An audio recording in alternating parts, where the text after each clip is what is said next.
Well, how y'all doing today? I hope y'all having a blessed day.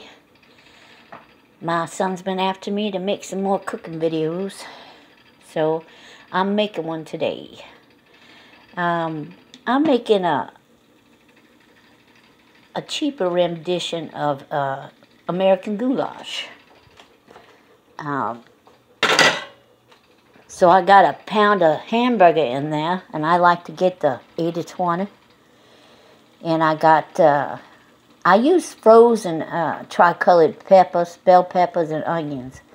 Now, I had tried a couple brands of those and didn't like them. I didn't like the flavor on them. And then I got the idea of rinsing them off first before using them, so I did.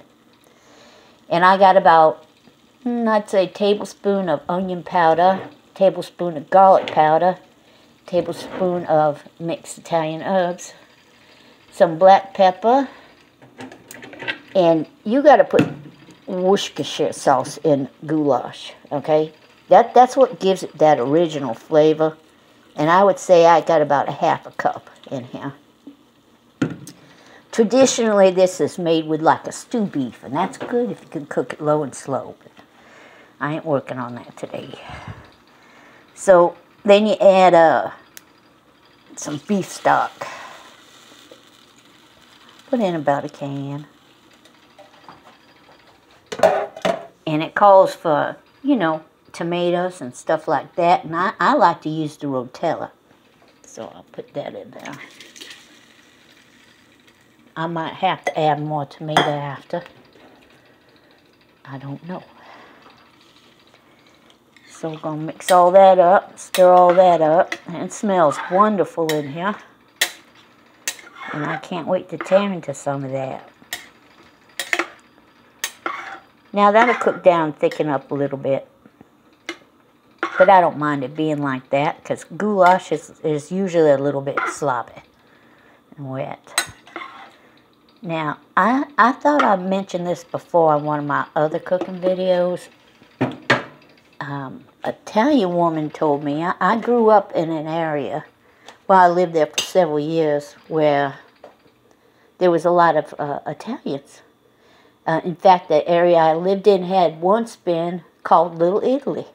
Most of them were gone, but she told me she made soup.